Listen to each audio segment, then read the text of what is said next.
So Iran has made a choice. And it's a choice that, yeah, it might just preserve the regime for now, but it could very well be the thing that dooms it in the long run. We are, of course, talking about the rise of Mojtaba Khamenei. But look, this is so much more than a simple transfer of power. It's a massive gamble. And it raises a really critical question. Is this a smart move for survival, or could it be an absolutely fatal mistake for the Islamic Republic?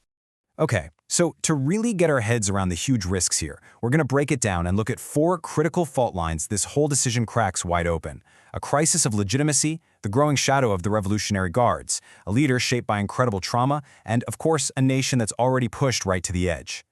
Our first fault line. Wow, this one strikes right at the ideological heart of the Islamic Republic. We're talking about a profound crisis of legitimacy. I mean, is this still a republic, or has it basically become a dynasty in everything but name? The irony here is just staggering. This whole regime was founded to overthrow a monarchy. Its authority was supposed to come from religious merit, from revolutionary ideals. But now, with Mojtaba's rise, it really looks like authority just flows from a bloodline. And that creates this deep symbolic crisis. What you're left with is basically a repackaged dynasty. And it gets even crazier when you remember the regime's own founder, Ayatollah Khamenei. He made it crystal clear that he saw monarchy and passing power down through the family as illegitimate in Islam. In fact, some reports even suggest Mojtaba's own father was against him taking over for this very reason. And look, this isn't just about how things look. This is a real crisis of religious credibility. The supreme leader is supposed to have immense theological authority. But Mojtaba's rank is Hojatul Islam. That's a step below Ayatollah. His religious credentials are, let's just say, openly disputed. You know, the regime already bent the rules once for his father.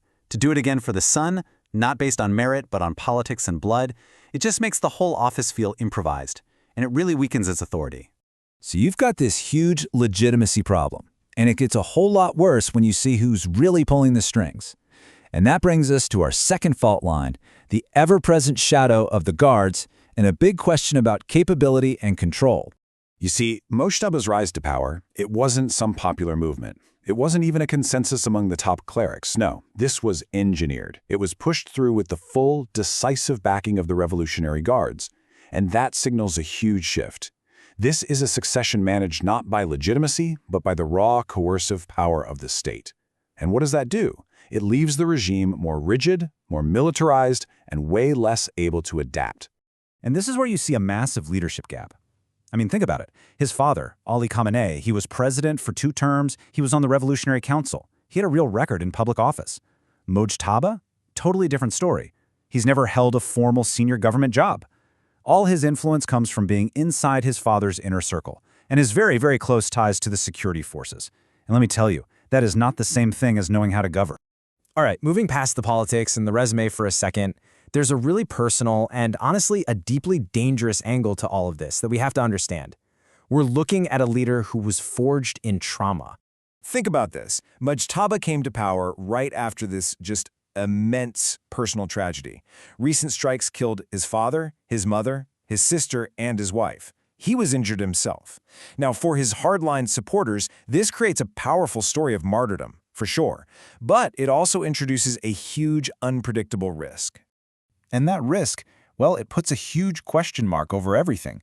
Is this profound personal trauma going to lead to the kind of cold, strategic calculation that the state desperately needs right now? Or are his decisions going to be driven by something else entirely, by anger, and maybe a deep-seated desire for vengeance?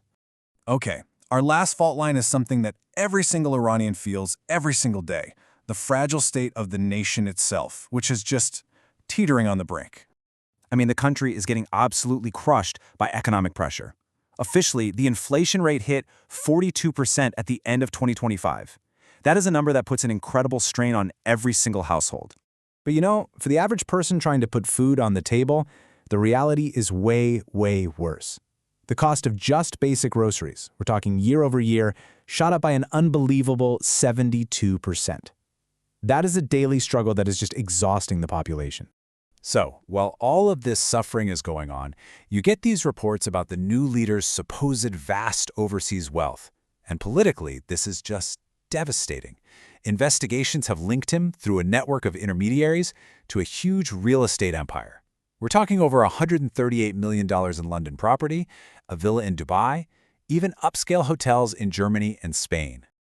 I mean, the optics here are just disastrous. It creates this incredibly powerful narrative of hypocrisy.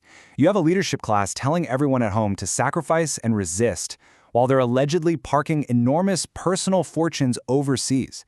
It just fuels public anger and completely guts any call for national unity. So when you put it all together, what you have in Mojtaba Khamenei is a leader who basically combines all of the regime's biggest weaknesses into one person. You've got the dynastic look in an anti-monarchy republic.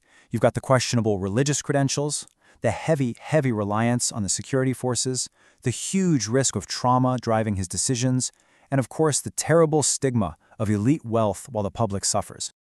So here's the ultimate irony. He was chosen, backed by the security state, to save the regime, to ensure it continues. But by embodying all of its deepest and most dangerous contradictions, will he actually be the one who guarantees its collapse?